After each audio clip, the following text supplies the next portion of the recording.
한때 호황을 누렸던 지방 도시들이 지역 경제가 무너지면서 고통받고 있습니다.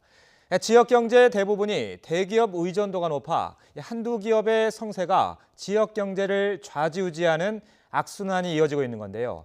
YTN은 지난 이틀 동안 지역 경제의 현지소를 대표하는 구미와 군산, 거제 등 지역 상황을 보도해드렸습니다. 이번 보도를 담당한 취재기자와 함께 좀 더 이야기 나눠보겠습니다. 이윤재 기자. 네, 구미 국가산업단지에 나와 있습니다. 자, 먼저 이번 취재를 기획하게 된 배경이 궁금한데요. 어떻게 준비를 시작하게 됐습니까? 예, 요즘 우리 경제가 어렵다는 말들 어디에서나 너무 쉽게 들을 수 있는 표현인데요. 제가 살고 있는 대구에서도 정말 죽을 지경이다, 일감이 반으로 줄었다, 이런 말들을 심심치 않게 들을 수 있습니다. 대구와 가까운 구미의 경우에는 상황이 더 심각해서 구미라는 도시 자체가 없어질 수도 있다는 그런 위기 섞인 말까지 나올 정도인데요. 구미는 지난 박정희 전 대통령 시절에 국가산업단지가 처음으로 만들어져 우리나라 경제 성장을 이끌어왔던 곳 중에 하나입니다. 내륙 도시 가운데 수출액도 손에 꼽을 정도로 많은 곳인데요. 이렇게 잘 나가던 구미가 갑자기 어렵다고 하니 무슨 문제가 있나 하고 살펴보면서 취재를 시작하게 됐습니다. 또 이런 이야기를 다른 지역에 있는 동료 기자들에게 했더니 전북 군산 또 경남 거제도 상황이 비슷하다고 말해 좀 더 폭넓게 들여다보게 됐습니다. 실제로 이곳 도시들에서 어떤 이야기들이 나오는지 직접 한번 들어보도록 하겠습니다. 직원들하고 같이 일을 하다가 어떻게 보면은 지금은 아예 없는 상황이니까 출근하면 좀 멍해 있는 것도 많고요. 가끔씩 나간 직원들 연락 오면 반갑기도 하고요. 어렵죠. 어렵 정도가 아니죠. 식당은 회식이 많아야 뭐 반도 안 되냐면 가물에 코나도 거의 전면. 몇 년 전에 비해서 월세 가격이 거의 한 50에서 60%는 다운됐다고 보시면 좋기 때문에 수치적으로 봤을 때는 거의 한 50%는 거의 뭐 밑으로 다 월세 임대 수익이라든지 이런 모든 부분들이 다 떨어졌다고 보시면 됩니다.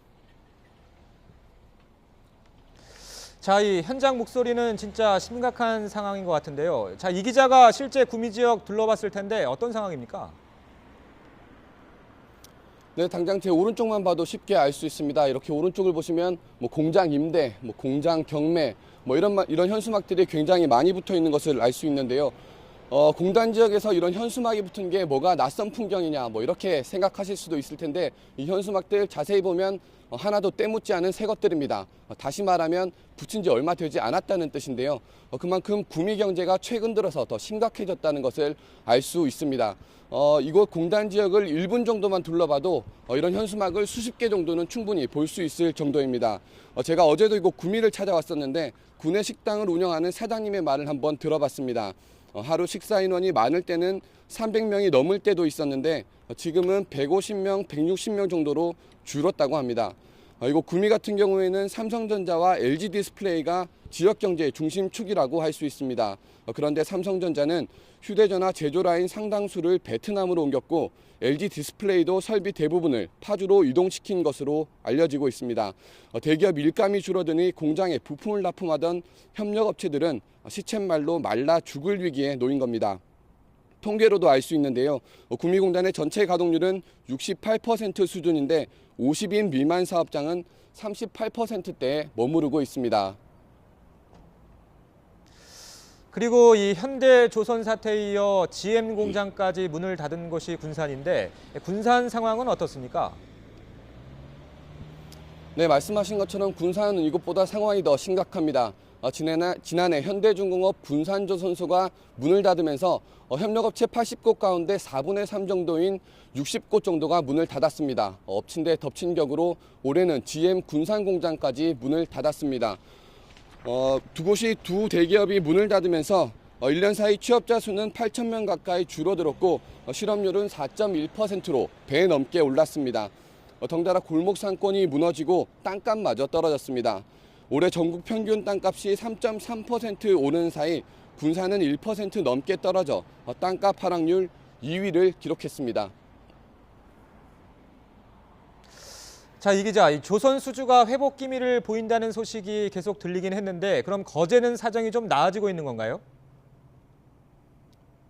네, 거제도 상황이 좋지 않기는 마찬가지입니다. 거제 같은 경우에는 삼성중공업과 대우조선해양 이 두 개의 조선소가 경제의 버팀목 역할을 해왔는데 선박 수주량이 줄어들면서 실업자가 줄줄이 생겨나고 있는 상황입니다. 지금 화면에 그래픽이 나오고 있을 텐데요. 거제 지역에서 올해 9월까지 실업급여를 받은 사람은 4만 1,000명, 액수는 538억 원에 이릅니다. 2015년과 비교해보면 4배나 많은 수준입니다. 올해 상반기 실업률도 7%로 전국에서 가장 높았습니다. 그나마 거제는 희망이 조금 비치기도 하는데 올해 선박 수주량이 다시 반등하면서 다시 세계 1위로 올랐다는 소식 덕분입니다. 다만 조선산업의 특성상 수주량 증가가 고용 증가로 이어지기까지는 시간이 걸리기 때문에 경제가 당장 회복하기는 어려울 것으로 보입니다.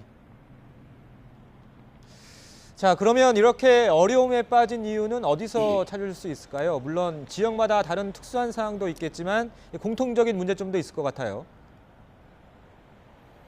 네, 여러 가지 이유가 있겠지만 우선 우리나라 경제 전반 자체가 굉장히 어렵다는 것이 첫 번째 이유라고 할 수 있겠습니다. 하지만 경제 전체보다는 지역 경제가 훨씬 더 어려운 상황인데요. 그 이유는 대기업에 기댄 경제 산업 구조가 크게 영향을 미친 것으로 생각됩니다. 앞서 말씀드린 것처럼 삼성이나 LG, 또 현대중공업, GM 같은 대기업이 지금까지 지역 경제를 먹여 살려왔는데요. 이들 기업의 일감이 줄어드니 자연스레 중소협력업체들이 고사의 위기에 놓인 겁니다. 또 그러면서 식당이나 술집 등을 찾는 손님들이 줄어들고 자영업자들도 덩달아 위기에 빠진 것으로 풀이됩니다.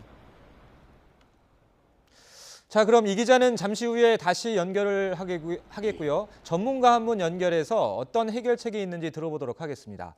나중규 대구경북연구원 미래전략실장 연결돼 있습니다. 안녕하십니까? 예, 안녕하십니까? 자, 지금 앞서서 이윤재 기자 보도가 나왔는데 실장님께서 진단하시는 상황은 좀 어떤가요? 지역 경제 현황.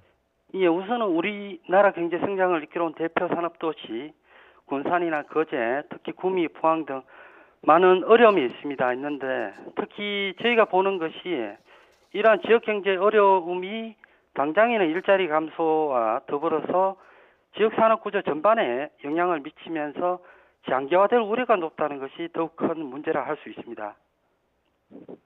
예.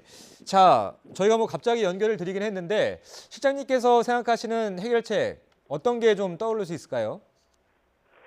당장의 해결책은 좀 어려운 부분도 있습니다. 예. 특히 앞서 설명해 주셨듯이 지역 산업도시 대다수가 보면은 예. 대기업 중심의 구조를 가지고 있습니다. 예. 그래서 조금 더 보면은 이제 대기업 중심에서 좀 더 이제 중견기업, 강소기업을 육성하는 노력이 좀 필요한데, 요거는 당장에 좀 이루어지기 어렵지만은 중장기적 차원에서 계속 노력해야 되는 부분인 것 같습니다. 예. 그런데 다소 희망적인 부분을 들자면은 최근에 구미의 경우에 있어서도 과거 모바일이나 디스플레이에서 조금 더 벗어나서 최근에 탄소 소재라든지 자동차 부품 그리고 전자의료기기 등 해서 다양한 업종으로 강소기업이 지금 계속 커나가고 있기 때문에 이런 부분들은 약 고무적인 부분이라고 할 수 있습니다. 예. 자, 이제 대기업 의존도를 좀 줄여 나가야 한다는 말씀이신 것 같은데 그런 거는 좀 장기적인 과제인 것 같고 지금 당장이 지금 먹고 살기 힘든 거잖아요. 예, 맞습니다. 단기적인 좀 해결책 어떤 게 좀 생각나십니까?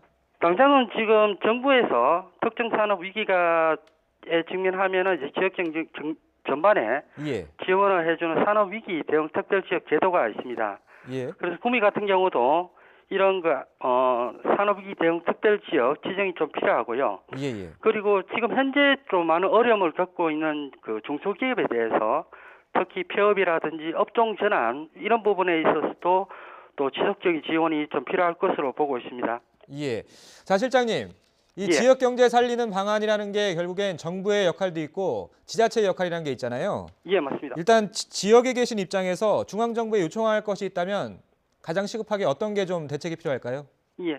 가장 우선적으로 지금 산업도시의 가장 부족한 부분이 예. 연구개발, R&D 인프라와 또 인력 부분입니다. 예. 특히 경쟁력 있는 대학 육성이라든지 인재 육성 이 두 부분인데 특히 앞으로 지방의 지역 기업들이 살기 위해서는 기술과 인재 없이는 더 이상 경쟁력을 가질 수 없는 구조가 되고 있습니다. 그래서 지금 현재 정부가 추진 중인 정부 혁신성장 정책에 보면은 구미의 경우에 있어서는 이제 강소형 연구개발 특구 지정이라든지 금호공대나 경북대 같은 지역 대학의 경쟁력 강화하는 사업들이 있습니다. 그래서 이런 부분에 정부가 좀 더 이제 중점적으로 지원이 필요할 것으로 봅니다. 예, 알겠습니다. 오늘 말씀 여기까지 듣겠습니다. 지금까지 나준규 대구경북연구원 미래전략실장이었습니다. 고맙습니다. 자, 이윤재 기자 다시 연결하겠습니다. 이 기자. 네, 구미산업공단입니다. 자, 이 대기업 의존을 좀 줄여야 한다는 게 앞서서 이 나준규 실장의 의견이었는데 오히려 대기업을 유치해야 한다 이런 의견도 있다면서요? 네, 그렇습니다. 장기적으로 대기업의 비중을 줄여야 한다. 이런 의견에는 전문가들 대부분이 동의했습니다. 하지만 이렇게 대기업 의존을 줄이는 산업 구조를 변화하는 데는 많은 시간이 걸리는데 이런 시간을 중소도시들이 버틸 수 없다. 이런 의견 때문에 반론을 제기하는 전문가들도 있었는데요. 산업연구원의 지역정책실장의 말을 한번 들어보도록 하겠습니다. 지역은 생산 공장밖에 안 남는 이 구조 속에서는 언제든지 기업은 이윤을 찾아서 해외로 나가버리다든가 R&D 기능, 소프트웨어 기능들이 생겨날 수 있도록 정부 또는 지방정부가 정책을 써야 되는 겁니다. 네, 그러니까 대기업 중에서도 연구개발 기능을 적극적으로 끌어오면 변화에 능동적으로 대처할 수 있기 때문에 기업이나 도시가 안정적으로 성장할 수 있다는 말입니다. 다만 전문 연구 인력을 지역으로 끌어오기가 쉽지 않기 때문에 이런 부분에서는 중앙정부나 지방정부가 중요한 역할을 해야 한다고 하는 주장입니다. 어느 쪽이든 해결이 쉽지 않은 것은 사실입니다. 하지만 어렵다고 손을 놓고 있을 시점은 아닌데요. 전문가들은 지금 대책을 마련하지 않으면 지역의 도시들이 다시 회복할 힘조차 잃어버릴 수 있다고 지적했습니다. 정부와 지자체 또 기업들이 위기를 헤쳐나가야 할 지혜를 모아야 할 시점이라고 생각됩니다. 네, 오늘 소식 여기까지 듣겠습니다. 지금까지 구미 국가산업단지에서 이윤재 기자였습니다.